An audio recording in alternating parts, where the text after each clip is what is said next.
Welcome to our channel. ఈ రోజు మనతో పాటు రమగారు ఉన్నారు. నమస్తే రమగారు. నమస్తే జయ. రమగారు, ఈరోజు ఒక సరదా స్టోరీ కావాలండి. మీకు ప్రతివారం చెప్తూనే ఉన్నాం సరదా స్టోరీ. మోతాదు ఇంకొంచెం పెంచండి రమగారు.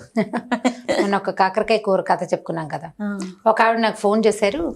అమ్మాయి కథలో కోడలు గుండ్రాయి పెట్టి అమ్మవారిని బెదిరించింది. అత్తగారిని కూడా బెదిరిస్తే బాగుండేది కదంటే, ఏ గుండ్రాయి పెట్టో, పచ్చడి బండ పెట్టో, రోకల బండ పెట్టో, మంచి లైన్ లో ఉండేది కదా అత్తగారంటే. నవ్వొచ్చింది. ఎలా ఆలోచిస్తారు ప్రజలని. ఆ రోజులు అత్తగారికి వాళ్ళని ఎదిరించే రోజులు కావు బహుశా. మనం ఇలాంటి కథలు, ఈ చందమామ కథల్లో వాటిలలో చూస్తూ ఉంటాం. అయితే అలాంటిదే ఒక స్టోరీ చెప్తాం. ఒక అత్తగారు కోడలు ఒక ఊళ్ళో ఉండేవారు. ఈ అత్తగారు కూడా కొద్దిగా పిసినారు. అంటే మరి పిసినాడుతనం అంటే ఆటే ఖర్చు పెట్టకుండా తేలికపాటి కూరలు వండుకోవటం, డబ్బులు ఖర్చు పెట్టకుండా ఉండాలనే రోజులను, ఆ రోజులు కూడా అలా పొదపరిగా ఉండే రోజులు. అయితే ఆవిడ ఏం చేసేదంటే, కొడుకు బాగా కష్టపడి పనిచేస్తాడు కాబట్టి వాడికేమో తెల్లన్నం, వరి బియ్యం అని ఉండేది. అక్కడి నుంచి ఓ కూర పులుసో ఏదో చేసేది. ఆవిడ ఏంటంటే కారంగా వర్రగా చేయకుండా చప్పగా చేసేది కూరలు.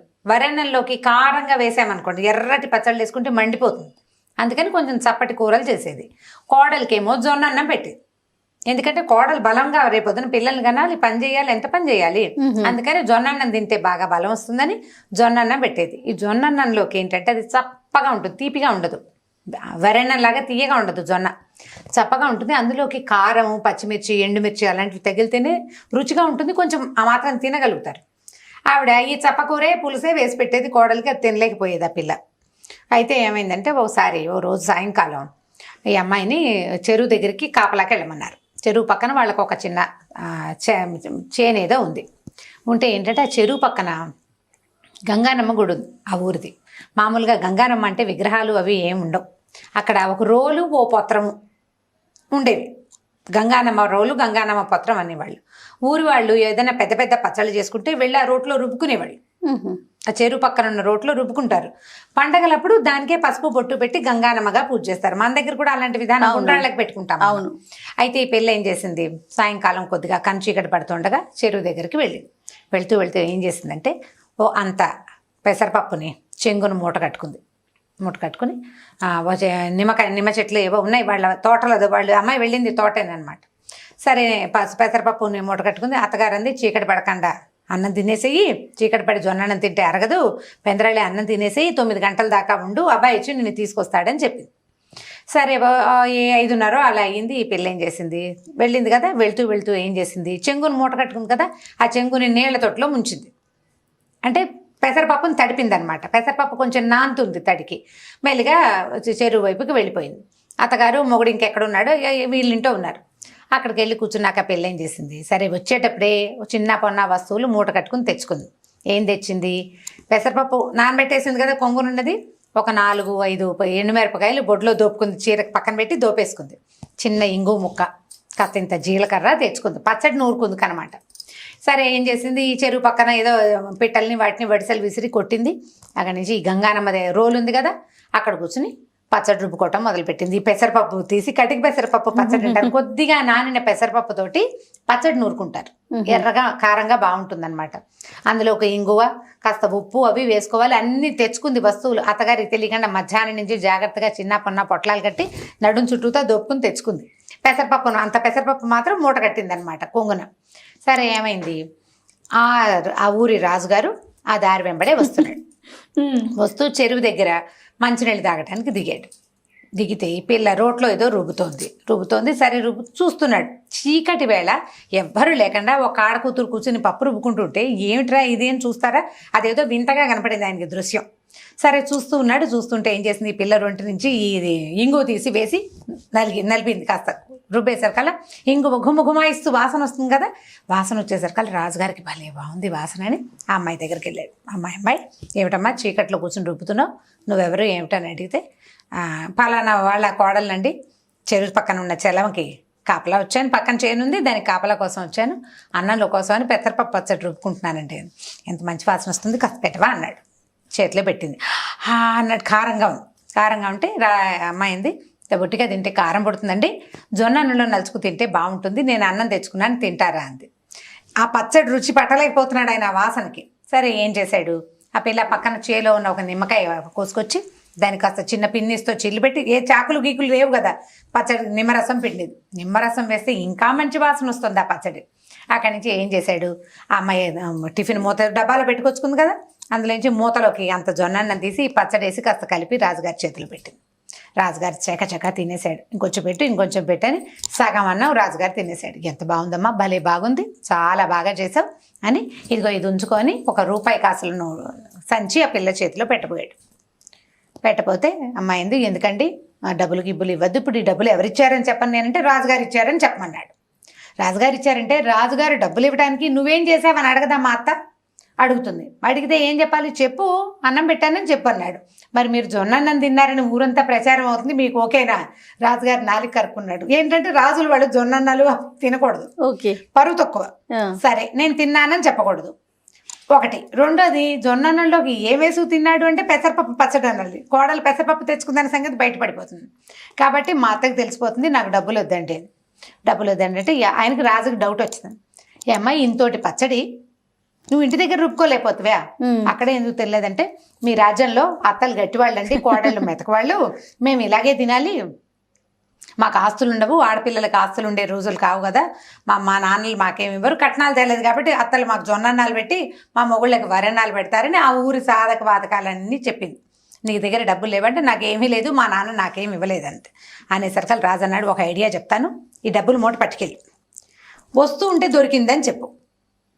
దొరికిందంటే అప్పుడు ఇంకో చిక్కుంది, డబ్బులు దొరికినాయని చెప్పారనుకో, ఆ రాజ్యంలో ఏంటంటే ఎవరికైనా రోడ్డు మీద కానీ భూమిలో కానీ డబ్బు దొరికితే అది రాజుగారికి సొంతం. ఇంట్లో దాచిపెట్టుకుందుకు ఉపయోగం వీల్లేదు. ఇంట్లో దాచిపెట్టుకుంటే చుట్టుపక్కల వాళ్ళకి తెలిసిపోతుంది, డబ్బులు ఒక రూపాయి వాడారంటే వీళ్ళకి ఈ రూపాయి ఎక్కడిది అని ప్రశ్న వస్తుంది కదా.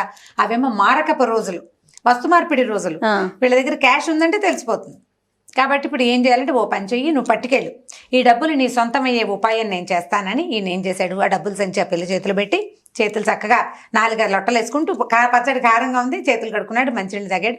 వెళ్ళిపోతూ గ్రామాధికారి దగ్గరికి వెళ్ళి, ఇవాళ నేను దారిలో వస్తూ ఎక్కడో డబ్బులు సంచి పోగొట్టుకున్నాను, పోతే పోయిందనుకున్నా, ఇవాళ మా అమ్మ పుట్టినరోజు, ఎవరికైనా దొరికితే అది వాళ్ళకే ఇచ్చేద్దాం అనుకున్నా, కాబట్టి ఈ సంచి ఎవరైనా డబ్బు సంచి నా సంచి పట్టుకొస్తే ఆ సంచి వాళ్ళకే సొంతం, సరేనండి ఆ కుటుంబానికే అని రాసుకుంటానండి అన్నాడు. కుటుంబానికి కాదు, ఏ మనిషి ఆ సంచి తెస్తే అది ఆ మనిషికే సొంతం అని రాసుకోమన్నాడు రాజు. వెళ్ళిపోయాడు. ఈ పెళ్ళి ఏం చేసింది, 9:09 దాకా ఉంది. ఈ లోపల భర్త వచ్చాడు. ఆ సంచి జాగ్రత్తగా చేత్తో పుచ్చుకొని భర్తకు చూపించింది, ఈ డబ్బులు దొరికినాయి నీ ఇక్కడికి వస్తుంటేను. సరే ఇతను అన్నాడు, గ్రామాధికారి దగ్గరికి వెళ్ళి ఇచ్చేద్దాము, రేపు పొద్దున ఎవరికైనా తెలిస్తే కష్టం అన్నాడు. ఇంటికి వెళ్తే అత్తగారు ఒప్పుకోలేదు, కానీ గ్రామాధికారి భయం అందరికీ ఉంది. సరే ఏమైంది, చీకటి పడ్డాక 10 గంటలకి డబ్బులు పుచ్చుకుని వెళ్ళారు. వెళ్తే ఈ సంచి చూడగానే అతను గుర్తుపట్టి, రాజుగారు సంచి పోగొట్టుకున్నాడు, ఈ సంచి ఎవరు తెస్తే వాళ్ళకే సొంతం అని చెప్పాడు, కాబట్టి ఈ డబ్బులు ఈ అమ్మాయివి, అత్తగారివి, కుటుంబానివి కాదు, ఆ పిల్ల ఆస్తి అనమాట. ఆ డబ్బులు చేతిలో పెట్టారు. పెట్టేసరికల్లా వెనక్కి తెచ్చుకుంది. అత్తగారు 2వ రోజు నుంచి కోడలు, దాని దగ్గర డబ్బులున్న వాళ్ళ గొప్పతనం వేరేగా ఉంటుంది కదా, అప్పటిదాకా అణిగిమణిగుండేది, నా డబ్బులు ఉన్నాయి కదా అండం మొదలు పెట్టింది. 4 రోజులు చూసేసరికి అత్తగారికి ఏమనిపించిందంటే, ఇంతోటి కోడలు మనకి దొరకపోతుందా, ఈ కోడల్ని వదిలించుకోవాలి అనిపించేసింది ఆవిడకి. కోడల్ని వదిలించేసుకుంటే దాని డబ్బులన్నీ మనవే. ఎలా వదిలించుకోవాలి, కొడుకు ఏం చెప్పిందంటే, ఒరే దీనికి డబ్బు పిచ్చి పట్టేసింది చూసావా, అన్నిటికీ మాటకు ముందు నా డబ్బులు అంటుంది, మాటకు వెనక నా డబ్బులు అంటుంది, కాబట్టి ఈ కోడల్ని వదిలించుకోవాలి ఎలాగైనా. ఏం చేద్దామే అమ్మ అన్నాడు. నీ ఇష్టం, అంతా అమ్మ ఇష్టమే, వాడు అమ్మకి లొంగిపోయి ఉంటాడని, పెళ్ళామంటే ఇష్టమే వాడికి, కానీ అమ్మకి లొంగి ఉంటాడు. అమ్మ అంది, ఓ పని చేస్తానరా, నేను దీన్ని రాత్రి బాగా తొందరగా నిద్రపుచ్చేస్తానంటే పడుకోబెట్టేస్తాము, తీసుకెళ్ళి శ్మశానంలో పక్కన చాప చుట్టూ సహా తీసుకెళ్ళి అక్కడ పెట్టి అంటించేద్దాం, చచ్చిపోతుంది, పుట్టింటికి వెళ్ళిందని చెప్దాం, డబ్బులు మనం దాచేసుకుందాం అనుకున్నారు. ఓ రోజు ఏం చేసింది, పొద్దున్న నుంచి సాయంత్రం దాకా పని చేయించింది పిల్లతోటి, ఎక్కడ కూర్చొనివ్వలే. అమ్మాయి బాగా అలసిపోతే సాయంకాలం ఆవిడ ఏం చేసింది, అంత పెసరపప్పు చారు, ఇంత పెసరపప్పు పచ్చడి చేసింది. ఆ పిల్లకి ఇష్టం అవి 2 చేసి, ఒక చిటికెడంత నల్ల మందు కలిపింది అందులో. పెందరాళ్ళే అన్నం తినగానే అది కళ్ళు మూసిపోతుంది. నల్ల మందు పడేసరికల్లా కొత్తగా వేసుకున్న వాళ్ళకి తూగుతూ ఉంటారనమాట. నిద్ర వస్తుంది, నీకు పగలల్లా రెస్ట్ లేదు కదా, పడుకో అని ఆ పిల్లని చాపేసి పడుకోబెట్టేసరికల్లా పిల్ల నిద్రపోయింది. నిద్రపోగానే వీళ్ళిద్దరు ఏం చేశారు, చీకటి మాట దాన్ని ఇంకో చాపలకు దొర్లిచ్చి చుట్టేసి అమ్మ పక్కన కొడుకో పక్కన మోసుకుంటూ శ్మశానానికి తీసుకుపోయారు. ఊరికి బాగా దూరంగా ఉంటుంది అనమాట. అక్కడ దాన్ని కింద పెట్టి వెలిగిద్దామని చూశారు. వెలిగించడానికి వీళ్ళు అగ్గి పుల్లలు తెచ్చుకోవాలి. అగ్గిపెట్టె కావద్దు. సరే వాడు కొడుకున్నాడు, అమ్మ నువ్వు ఇక్కడే ఉండవే, నేను వెళ్ళి అగ్గిపెట్టె తెస్తాను అన్నాడు. అనేసరికల్లా అత్తగారు అంది, ఒరే నాకు భయం రా, ఇక్కడ చీకట్లో ఇది ఏం చేస్తుంది, తెలివి తప్పి పడుంది, పద మన ఇద్దరం వెళ్దాం ఒకళ్ళకొకళ్ళని తోడని ఆ పిల్లని అక్కడే వదిలిపెట్టి కొడుకు తల్లి ఇద్దరు కలిసి ఇంటికి పోయారు. ఓ అంత నూనె తెచ్చారు, ఓ ఇంత నిప్పు పెట్టి తెచ్చారు. తెచ్చుకోవడానికి వెళ్ళారు వాళ్ళు. ఈ పిల్లకి ఏమైంది, బాగా చీకటి, రాత్రి 11 గంటలు అయిపోయింది. శ్మశానం అనేసరికి ఊరికి దూరంగా ఉందా, చెట్లు అవి ఉన్నాయి, చల్లటి గాలి ఇస్తుంది. కాసేపటికి నిద్దట్లోనే చలేసింది. మన నిద్దట్లో చలేస్తే ఏం చేస్తాం, లేచి ఏం కూర్చోం, కాళ్ళ దగ్గర ఏమున్నాయో తడివి దుప్పట్లు లాక్కోవడానికి ట్రై చేస్తాం కదా. అది కాదు, అటు ఇటు కాళ్ళు కదిపేసరికల్లా చుట్టేసి ఉన్నానని దానికి అర్థమైంది. ఏమిటి ఇలా చాప చుట్టుకుపోయాను నేనని చూసుకుంటే చాపలో తను చుట్టూ ఉన్నట్టు, ఊరికి దూరంగా ఫలానా చోట ఉన్నట్టు ఆ పిల్లకి అర్థమైపోయింది. అప్పుడు లేచి అమ్మ బాబోయ్ వీళ్ళు నన్ను ఏదో చేయబోతున్నారని ఏం చేసింది, అక్కడ కాస్త కనువెలుగ్గా కనపడుతోంది. ఇంత ఈత మొద్దులు ఉంటాయి, ఈత చెట్లు ఉంటాయి కదా, వాటిని నరికేస్తారు. నరికితే ఇంత లాగ్జల్ అంటే ఈత మొద్దు అంటారు. ఆ మొద్దును ఒకదాన్ని చాపలో చుట్టేసేసి తను పోయి ఆ నిద్రగా నేరు చెట్టు పక్కన దాక్కుంది చీకట్లోనే. మరి తెంపర్తానే ఉంది దానికి. అక్కడ దాకా వచ్చాక భయపడితే కుదరదు కదా. వీళ్ళు ఏం చేశారు, అమ్మ కొడుకు ఇద్దరు వచ్చారు, తెచ్చి నూనె దాని మీద పోసి అంటించారు. ఈ అంటించేసరికల్లా ఈ పిల్లకి ముక్కుకి చెవికి ఆభరణాలు ఉన్నాయి, మెరుస్తూ ఉంటాయి చీకట్లో. మంట వచ్చేసరికల్లా దగదగలాడతాయి కదా. గబగబా ఏం చేసింది, ఇది మట్టిలో చేతులు ఇట్లా ఇట్లా తడివి మొహానికి చెవులకి అన్నిటికీ మట్టి రాసేసుకుంది, వస్తువులు మెరవకుండా రాసేసుకుని మెల్లిగా అలాగా చీర చెంగు దొప్పుని చెట్టు ఎక్కి కూర్చుంది. నిద్రగా నేరు చెట్టు ఎక్కేసి వీళ్ళు తగలబడ్డం చూసి అమ్మ కొడుకు ఇద్దరు ఇంటికి వెళ్ళిపోయారు. చెట్టు మీద కూర్చుంది కదా, కూర్చుని ఆలోచిస్తుంది, దేవుటి నా పరిస్థితి ఇలా అయింది, రాజుగారికి అన్నం పెట్టిన ఫలితం అంతా పోయింది, డబ్బులేమో వీళ్ళు నొక్కేశారు, ఇప్పుడు ఎటు కాకుండా నేను చెట్టు మీద చేరాను, నా మొహంలాగా ఏం చేయాలో తెలియటం లేదని ఆ పడుకుంది. కునికిపాట్లు వస్తున్నాయి, నల్ల మంది ఒకటి వేసుకుని తినేస్తుంది కదా, అట్లా నిద్రమూతగానే ఉంది. కాస్త ఆలోచిస్తుంది, మధ్యలో తెలివి తప్పి నిద్ర వస్తుంది. ఇంతలో ఏమైంది, ఊరికి దూరంగా ఉంది కదా, ఆ ఊళ్ళో నుంచి కొంతమంది దొంగలు ఈ శ్మశానం దగ్గరకు వచ్చారు, ఒక 5-6. వాళ్ళు ఏం చేశారు, డబ్బులు తెచ్చుకుని చెట్టు కింద కూర్చుని పంచుకుంటున్నారు. వాళ్ళకి వెలిగేమిటి, ఈ పిల్లని తగలెట్టుతున్నాం అనుకుని ఈత ముద్దని వెలిగిచ్చారు కదా, అది మండుతూ ఉంటుంది కణకణలాడుతూ. అమ్మ కొడుకు నుంచుంటే వాళ్ళకి అర్థమయ్యేది శవంకాలని వాసన బాగుండదని వాళ్ళ ఇంటికి వెళ్ళిపోయారు. ఆ మంట వెలుగులో వీళ్ళు డబ్బులు పంచుకుంటున్నారు. ఈ పైన కూర్చుని కునికిపాట్లు పడుతున్న పిల్ల ఎప్పుడో పట్టు తప్పి దబేయమని వాళ్ళ మీద పడి మీద పడేసరికి వాళ్ళు కంగారు పడి చచ్చి, ఈ కనపడ్డదేమో దీని మొహం నిండా మట్టి ఉంది. మనిషిలాగా వాళ్ళకి తోచలేదు. చీకటి మాట రాత్రి 1 గంటకో 2 చెట్టు మీద నుంచి ఒకటి దూకింది, దాని మొహం నిండా మసి. అక్కడి నుంచి ఏమైంది, వాళ్ళు కాస్త బెదిరిపోయి, ఓరు నాయను ఇదేదో అమ్మవారల్లే ఉంది, అమ్మవారు అంటే ఇదే ఏదో దూకింది మీదకి అని చెప్పేసి పారిపోయారు. పారిపోతే పిల్ల చూసుకుంది, కిందేవో చక్కగా డబ్బులు గిబ్బులు కనపడుతున్నాయి. తెల్లారేదాకా చెట్టు మొదట్లో పడుకుని నిద్రపోయింది. తెల్లవారిన తర్వాత అక్కడ మిగిలిన వస్తువులు డబ్బులు కనపడ్డాయి. వాటిని మెల్లిగా 2 మూట కట్టుకుని ఇంటి వైపుకి నడిచి వచ్చింది. ఇంటికి నడిచి వచ్చేసరికి మొహం నిండా మట్టి ఉందన్న ఇంగితం లేదు దానికి. తలుపు కొట్టితే అమ్మ కొడుకు తలుపు తీసి తెల్లబోయారు. అమ్మో బ్రహ్మరాక్షస అయిపోయింది, కోడలు చచ్చిపోయి అది వచ్చేసింది మన మీద, కానీ తలుపేసేసారు వాళ్ళు. వేసేస్తే ఇది అరిచొచ్చి కేకలు పెట్టింది, అత్తయ్య తలుపు అత్తయ్య నేనే వచ్చాను అత్తయ్య అంటే, అదేమిటి వీళ్ళకి అర్థం కాలేదు, చంపేసాం ఇది వచ్చేసింది. భయపడితే, మీరు భయపడకండి, నేనేం రాక్షసం కాను, మనిషినే, స్వర్గానికి వెళ్ళి తిరిగి వస్తున్నాను, తలుపు తీయండి అని అనేసరికల్ వాళ్ళు ఏం చేశారు, సరే ఇదేదో బాగానే ఉందని తీశారు తలుపు. మొహం కడుక్కుంది, లోపల పళ్ళు తోకుంది, మొహం కడుక్కుంది, లోపలికి వచ్చి కూర్చుంది. అత్తయ్య తినడానికి ఏమైనా పెట్టవా, చాలా దూరం నడిచాను నేను. అది ఎక్కడికి నడిచావే, శ్మశానం నుంచి ఇంటికి రావడానికి. ఏందో శ్మశానం కాదు అత్తయ్య, నేను స్వర్గం నుంచి నడిచిస్తున్నాను, నేను రాత్రి మీరు నన్ను తగలెట్టారా, స్వర్గానికి వెళ్ళిపోయాను, మామయ్య కనిపించాడు నాకని చెప్పి. మామయ్య కనిపించాడు, ఈ లోపల డబ్బులు దాచుకొచ్చుకుందిగా, ఆ డబ్బులు నగలు అన్నీ చూపించేసరికి వాళ్ళు తెల్లబోయారు. ఇవన్నీ ఎక్కడమంటే మామయ్య గారు స్వర్గంలో ఉన్నారు, నాకు అన్నీ ఇచ్చారు, అక్కడ చక్కగా రంభ, ఊరసి, మేనక, తిలోత్తమ ఇలా 3 మంది డాన్సర్లు ఉన్నారు, వాళ్ళందరితోటి చక్కగా మామయ్య గారు ఎంజాయ్ చేస్తున్నారు. నేను వెళ్తే ఆయన ఇక్కడ ఉండగా ఎలా ఉంటే సన్నగా ఇలకట్టుకుని ఉండేవాడా, స్వర్గంలో బాగా తిని నున్నగా అయ్యాడు. నేను కూడా రాత్రి వాళ్ళ దగ్గర చక్కగా అవి ఇవి పళ్ళు అవి తిన్నాను, నడక ఎక్కువైంది, కానీ ఇవన్నీ ఇమ్మన్నారు, మీ అత్తను చూసి ఎన్నాళ్ళు అయిందే అన్నాడు మామయ్య అని చెప్పింది. చెప్పేసరికి నమ్మేశారు వీళ్ళు, ఎందుకంటే వీళ్ళు అంటించారు కదా. అక్కడి నుంచి ఈవిడికి డౌట్ రావడం మొదలెట్టింది, ఇదేమిటి మొగుడు ఇక్కడ ఉండగా ఎవరిని కన్నెత్తి చూసేవాడు కాదు, చచ్చి స్వర్గానికి వెళ్ళాక రమ్మతో వాళ్ళతో కబుర్లు చెప్తున్నాడు ఏం పాడు. అక్కడి నుంచి దాన్ని స్వర్గం కబుర్లు అడగడం మొదలెట్టింది కోడల్ని. బాగుందా, అక్కడ ఎలా ఉంది, కుర్చీలు ఉన్నాయా, మంచాలు ఉన్నాయా, మీ మామగారు ఎక్కడున్నాడు, వాళ్ళంతా ఎక్కడ ఉంటారు, ఇంకా మనుషులు ఎవరున్నారంటే 3 మంది ఉన్నారు, మావయ్య నేను బోల్డ్ కబుర్లు చెప్పుకున్నాం, ఆయన మిమ్మల్ని చూడాలని చాలా ఇదవుతున్నాడు అత్తయ్య, వెళ్తావో వెళ్ళవో నీ ఇష్టం, కానీ మీ అత్తని కూడా తీసుకురావే అమ్మాయి అని అడిగాడు, వెళ్తావో వెళ్ళవో నీ ఇష్టం మరి రోజు 4-5 రోజులు నీ ఇష్టం అంట మొదలెట్టింది. ఈవిడికి ఓ పక్కన మొగుడిని చూద్దామని ఉంది, ఆయన అక్కడ ఏం పువ్వులు పూయించేస్తున్నాడు అని డౌట్గా ఉంది. అక్కడి నుంచి ఏమంది ఓ రోజు కొడుకుతోటి, ఒరే ఎలాగైనా ఇది వెళ్ళొచ్చింది, నన్ను కూడా అక్కడికి పంపించండి రా, 2 రోజులు వెళ్ళి మీ నాన్నని చూసొస్తాను, స్వర్గానికి వెళ్ళొచ్చేసింది కదా కోడలు మరి, అందుకని నన్ను కూడా పంపించరా అని అడగటం మొదలెట్టింది.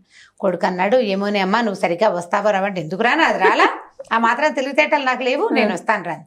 అక్కడి నుంచి వీళ్ళు ఏం చేశారు, సరేనని ముందు దానికి ముందు నల్లమంది వేసుకోవాలి, అన్నం పెట్టారు, నల్లమంది వేసి తీసుకెళ్లి అంటించేశారు. మరి స్వర్గానికి వెళ్తానంటోంది కదా. కొడుకు ఏమర్థం అవుతుంది, వాళ్ళ అమ్మాయి ఏదంటే అదే వాడు, రెండో మాట వాడికి లేదు. చాలా మంది ఉన్నారు అలాంటి కొడుకులు ఇప్పటికి కూడా, ఇప్పటికీను. తీసుకెళ్ళి అంటిస్తే 2 రోజులైంది, ఏమిటే మా అమ్మ రావట్లేదు అంటాడు వాడు భర్త.